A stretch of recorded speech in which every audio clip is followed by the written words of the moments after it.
Hello everyone, आज हम start करते हैं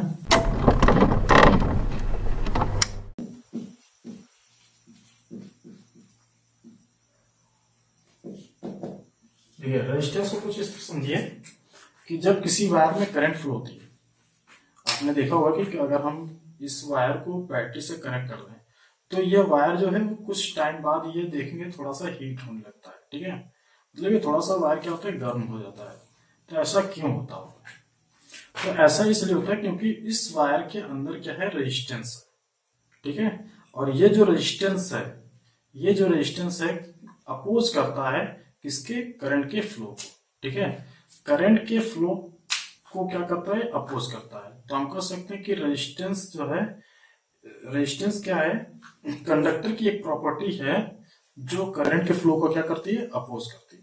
ठीक है, तो इस कंडक्टर की एक प्रॉपर्टी है जो करंट के फ्लो को क्या करती है, अपोज करती है, जिसके कारण उस कंडक्टर में क्या होता है कि लॉसेस होते हैं, और वो लॉस जो है आपको किस रूप में दिखता है, हीट के रूप में दिखता है। ठीक है, तो रेजिस्टेंस क्या है, रेजिस्टेंस जो है वो कंडक्टर यानी किसी वायर की एक प्रॉपर्टी है जो करंट के फ्लो को क्या करती है, अपोज करती है, रेजिस्ट करती है। ठीक है, तो उसको हम क्या बोलते हैं, उसका रेजिस्टेंस बोलते हैं।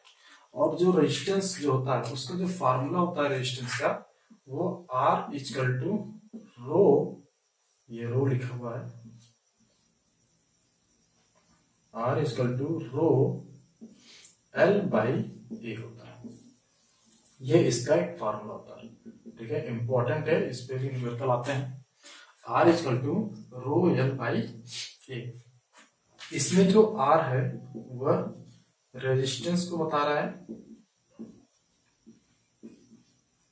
ठीक है, रेजिस्टेंस का जो यूनिट होता है वो ओम्स होता है। ठीक है, जिसको हम ओम्स होता है, जिसको हम बोल सकते हैं, इसका जो सिंबल होता है दिखाने का वो ये होता है। ठीक है, और जो रो है वो होती है आपकी रेजिस्टिविटी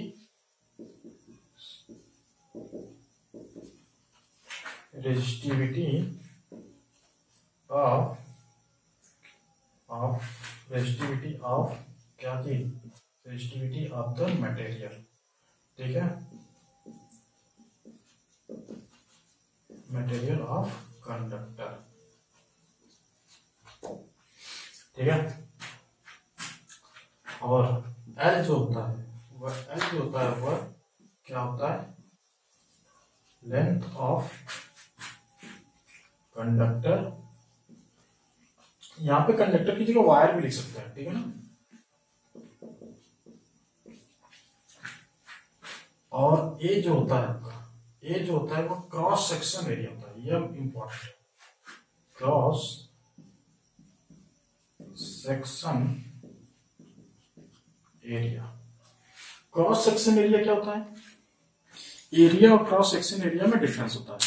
जैसे कि इस मार्कर की बात करें तो इसका जब एरिया निकालेंगे, इसकी एरिया की जब बात करेंगे तो एरिया जो होगा ये इस सरफेस का कवर और इसका ये सरफेस और इस सरफेस सबको ऐड करेंगे तब इसका क्या मिल जाएगा, हमें एरिया मिल जाएगा। ठीक है, लेकिन क्रॉस सेक्शन एरिया क्या होता है, क्रॉस सेक्शन जो एरिया होता है वो इस सामने से आपका जो इसका फ्रंट व्यू दिख रहा है। ठीक है ना, मतलब इस मार्कर को हम अगर चाकू से कट कर दें तो बीच में कट करने के बाद जो दिखेगा, ये सामने वाला हिस्सा जो ये फ्रंट वाला हिस्सा दिखेगा, ये फ्रंट वाला हिस्सा जो दिखेगा ये इसका क्या कहलाएगा, क्रॉस सेक्शन एरिया कहलाएगा। ठीक है, क्या कहलाएगा, cross section area. Cross section area क्या है, ये वाला पॉइंट, ये जो छोटा सा सर्किल दिख रहा है आपको, ये वाला क्रॉस सेक्शन एरिया। ठीक है, जैसे कि अगर ये कंडक्टर है आपका, इस कंडक्टर को जब आप सामने से देखोगे, इस तरह सामने से देखोगे तो ये सर्किल की तरह दिखेगा। ठीक है ना, तो इसी को हम क्या बोलते हैं, इसका क्रॉस सेक्शन एरिया बोलते हैं। ये पॉइंट यही है। ठीक है, इसी को हम क्या बोलते हैं, इसका क्रॉस सेक्शन क्या एरिया बोलते हैं। ठीक है, फ्रंट व्यू जो होता है इसका। ठीक है, इसको हम क्या बोलते हैं, क्रॉस सेक्शन एरिया। एरिया क्या और एरिया क्या होता है, ये तो चारों तरफ का कवर। ठीक है, चारों तरफ का सरफेस जो है उसका एरिया बन जाता है। ठीक है। तो ये एक सर्कल की तरह दिख रहा है इस कंडक्टर का जो फ्रंट व्यू है, तो इसलिए क्रॉस सेक्शन एरिया का जो फार्मूला होता है वो कितना हो सकता है, यहाँ पे ए की वैल्यू क्या होगी, पाई आर स्क्वायर। ठीक है, इसको आप मार्क कर लीजिए। क्यों? क्योंकि अगर ये एक सर्कल है तो इसका रेजिस्टेंस अगर आपको आर पता है तो इसका जो एरिया होता है वह पाई आर स्क्वायर के बराबर। ठीक है, इस सर्कल का एरिया जो होगा वो क्या होगा, पाई आर स्क्वायर के बराबर होता है। तो इसलिए हम इसको बोलते हैं क्रॉस सेक्शन एरिया। तो यहाँ पे एरिया नहीं है, यहाँ पे क्या है आपका क्रॉस सेक्शन एरिया है। ठीक है, मैं बार बार बोल रहा हूँ ये एरिया नहीं है, यहाँ पे क्या लिया गया है, क्रॉस सेक्शन एरिया, मतलब ये इसका फ्रंट व्यू। ठीक है, तो ये हो गया। रो की बात करते हैं तो रो जो है यहाँ पे इसकी resistivity of the material of conductor, मतलब कंडक्टर किस मटेरियल का बना हुआ है। ठीक है ना, जैसे कि दो कंडक्टर की अगर बात करें तो एक एल्युमिनियम होगा और एक कॉपर की बात करें तो एक एल्युमिनियम से बना हुआ है, एक क्या है कॉपर से बना हुआ है, तो इसका मतलब उनकी रेजिस्टिविटी क्या होगी, आपस में अलग अलग होगी। ठीक है, तो जो बेटर कंडक्टर होगा, जो अपने अपने अंदर से करंट को ज्यादा फ्लो कराएगा, उसका रेजिस्टेंस कम होगा, और रेजिस्टेंस कम होगा तो इसका मतलब उसकी रेजिस्टिविटी जो रो है वो भी कम होगा। इस फार्मूले से अगर आप देखोगे, इस फार्मूले से देखोगे तो आर जो है वो डायरेक्टली प्रोपोर्शनल है किसके, रो के रेजिस्टिविटी के, समानुपाती किसके, रेजिस्टिविटी के। दूसरी बात अगर यहीं पे देखो तो आर जो है वह इनवर्सली प्रोपोर्शनल है, मतलब व्युत्क्रमानुपाती है किसके, ए के। ठीक है, और तीसरी बात देखो आर जो है वो समानुपाती है वो किसके, एल के।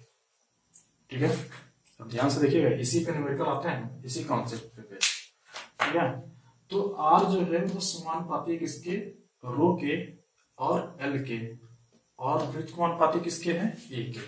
ठीक है, इनवर्सली प्रोपोर्शनल, मतलब अगर रेजिस्टेंस कम होगा तो रेजिस्टिविटी भी उसकी क्या होगी, कम होगी। इसका उल्टा भी बोल सकते हैं, अगर किसी कंडक्टर की रेजिस्टिविटी कम है तो इसका मतलब उसका रेजिस्टेंस भी क्या है, कम है। ठीक है, तो इसलिए जो रेजिस्टिविटी होती है वो मटेरियल पे डिपेंड करती है, कंडक्टर किस मटेरियल का बना हुआ है उस पर डिपेंड करती है उसकी रेजिस्टिविटी। क्लियर? रेजिस्टेंस क्या है, रेजिस्टेंस उस कंडक्टर की प्रॉपर्टी है जो करंट का अपोज कर रही है। ठीक है, रेजिस्टेंस आर जो है उसकी प्रॉपर्टी है जिसके कारण वह कंडक्टर को, वो सॉरी करंट का क्या कर रहा है, अपोज कर रहा है फ्लो होने के लिए। ठीक है, और रेजिस्टिविटी क्या है, रेजिस्टिविटी वो कंडक्टर किस मटेरियल का बना हुआ है वो उसकी बात कर रहा है। ठीक है, किस मटेरियल का बना हुआ है, तो रेजिस्टिविटी उसकी बात करती है, मटेरियल की बात करती है। लेंथ कंडक्टर की लंबाई, ए क्रॉस सेक्शन एरिया, इसके बारे में बताया कि एरिया जो होगा आपका जो होगा ये फ्रंट व्यू होगा, और इसका फार्मूला जो होगा A equal to pi are square. R क्या है यहाँ पे, इसका रेडियस है। ठीक है, तो रेजिस्टेंस की डिफिनेशन मैं लिख देता हूं।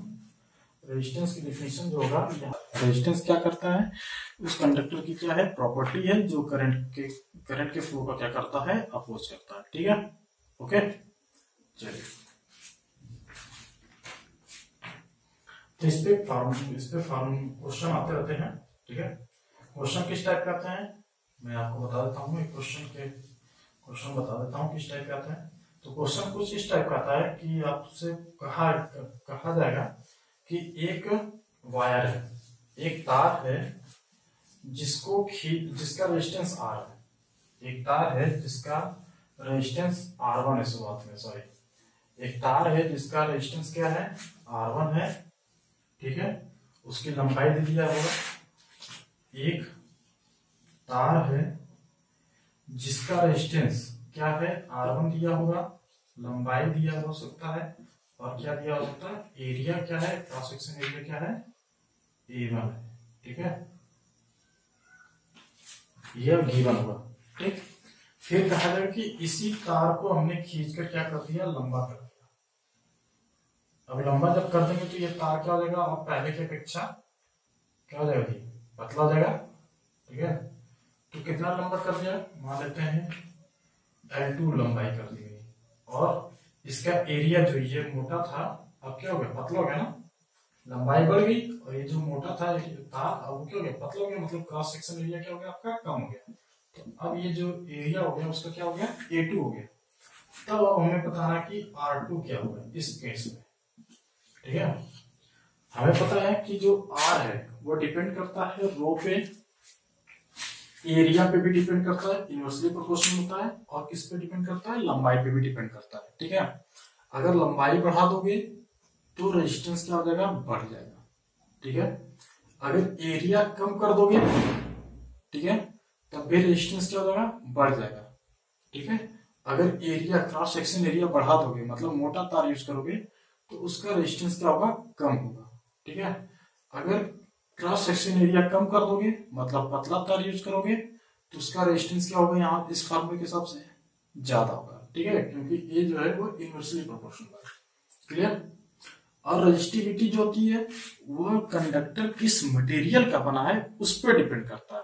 ठीक है, तो देखिए अगर मान लेते हैं कि ये जो हमारा स्टार्टिंग में जो तार था वो कॉपर का था, अब इस तार को जिसका रेजिस्टेंस शुरुआत में गिवन था R1 था, ये क्या आपकी सारी वैल्यू गिवन है, गिवन वैल्यू है, जिसका रेजिस्टेंस क्या गिवन था, R1 गिवन था, और इस तार की जो लंबाई थी वो L1 गिवन थी, और इसका जो क्रॉस सेक्शन एरिया था वो कितना गिवन था, A1 था। अब इस कॉपर के तार को हमने खींचकर लंबा कर दिया, खींचकर कितना लंबा किया, तो उसकी जो लंबाई थी अब L2 बन हो गई, लंबा हो गया। अब जब खींच के लंबा किया गया तो इसका जो क्रॉस सेक्शन एरिया वो क्या हो गया, कम हो गया, छोटा हो गया, इसकी अपेक्षा में क्या हो गया, पतला हो गया। तो अब उसका जो क्रॉस सेक्शन एरिया है वो भी चेंज हो गया, तो हम मान लेते हैं कितना हो गया, A2 हो गया। तो अब इस कंडीशन में बताना कि ये R2 की वैल्यू कितनी होगी। ठीक है, ठीक है, क्योंकि लंबाई और एरिया चेंज कर दिए तो रेजिस्टेंस चेंज हो जाएगा ना जी। इस फार्मूले से देखो, एरिया चेंज किया, लंबाई चेंज किया, तो रेजिस्टेंस भी क्या हो जाएगा, चेंज हो जाएगा। तो इस R2 की वैल्यू क्या होगी, तो ध्यान से देखिए कि इसमें कंडीशन क्या फॉलो होती है। अच्छा ये बताइए, जब इस तार को खींचकर लंबा किया गया होगा तो अब ये तो तार एल्युमिनियम का बन गया होगा, क्यों, यही तो हुआ होगा, नहीं हुआ होगा ना, तो जाहिर सी बात है अभी भी ये तार किसका होगा, कॉपर का ही होगा ना, होगा कि नहीं भाई, हमने तो सिर्फ खींच के लंबा किया, तार को चेंज नहीं किया। ठीक है, तो चेंज क्या क्या हुआ, L2 हुआ, लंबाई चेंज हुई, और क्या चेंज हुआ, एरिया चेंज हुआ, क्रॉस सेक्शन एरिया चेंज हुआ, लेकिन मटेरियल नहीं चेंज हुआ। और जब मटेरियल चेंज नहीं हुआ तो इसका मतलब क्या नहीं चेंज हुआ, रो नहीं चेंज हुआ। क्यों, क्योंकि रो जो होता है वो किस पे डिपेंड करता है, कंडक्टर के मटेरियल पे डिपेंड करता है कि वो किस मटेरियल का बना हुआ है। ठीक है, इस पे नहीं डिपेंड करता कि वो मोटा है कि पतला है। क्लियर, तो इसका मतलब इसका अगर जो होगा रेजिस्टिविटी जो होगी रो1 मान लेते हैं इसको, और इसकी रेजिस्टिविटी, इसलिए इसको मैं बॉक्स में कर रहा हूं, ठीक है ना, रो2 मान लेते हैं। तो इसका मतलब इस कंडीशन के हिसाब से हम कह सकते हैं कि रो1 इक्वल टू क्या जी, रो2 होना चाहिए। इंपॉर्टेंट का मार्क लगाइए इस पे, क्यों, क्योंकि अभी भी ये किसका है, कॉपर का ही है भाई। ठीक है ना, किसका है, कॉपर का है। क्लियर, चेंज क्या हुआ, सिर्फ लंबाई और एरिया चेंज हुआ है, मटेरियल नहीं चेंज हुआ है, इसलिए रो1 और रो2 क्या है, सेम है। क्यों, क्योंकि रेजिस्टिविटी जो होती है वो कंडक्टर के मटेरियल पर डिपेंड करती है, न कि उसके आकार पर डिपेंड करती है कि वो किस साइज का है, किस शेप में है। ठीक है, क्लियर, तो इसका मतलब हमको पता चल गया रो1 और रो2 सेम। अब सवाल उठता है कि ये R2 की वैल्यू कैसे निकालेंगे। ठीक है, तो निकालने के लिए अब देखिए, अब बताइए आपको कि मान लो कि आपके पास तार है कॉपर का, इतना मोटा सा है। अब इसको अगर हम खींच के लंबा कर रहे हैं तो एक चीज इसमें कांस्टेंट है, ध्यान से सोचिए क्या कांस्टेंट होगी, खींच के हमने क्या कर दिया, लंबा कर दिया। ध्यान दीजिएगा, लंबा किया तो इसका मतलब लंबाई बढ़ गई, और ये जो क्रॉस सेक्शन एरिया था क्या हो गया, कम हो गया। आपने एक फार्मूला पढ़ा होगा वॉल्यूम का, आयतन का।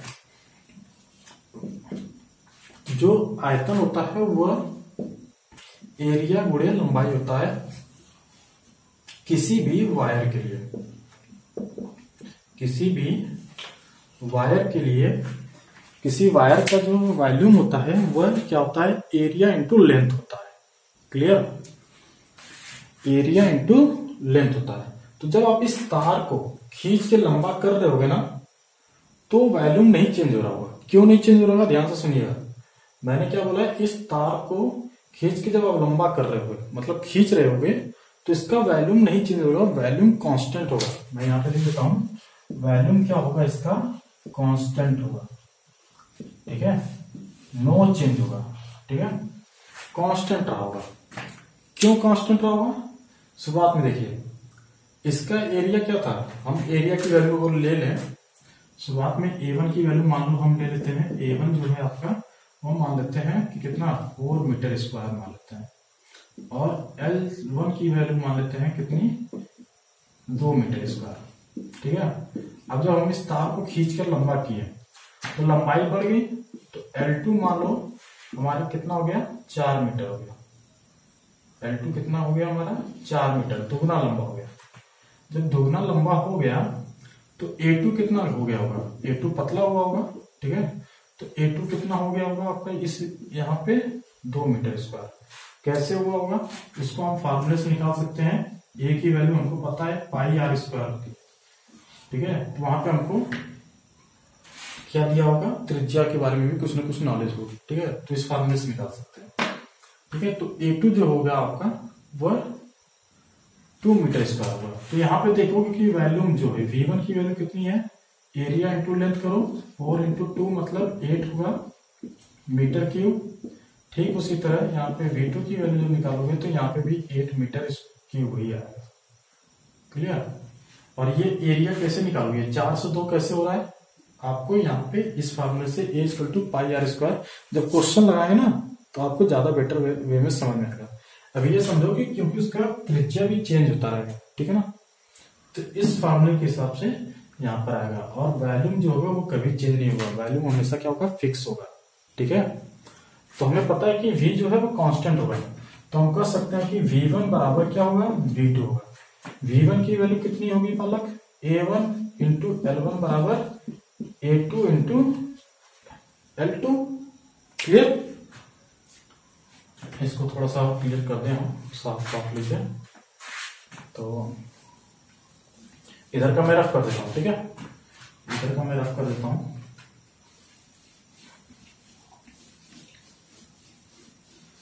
इस फार्मूले को देखिए मैं सॉल्व कर रहा हूं।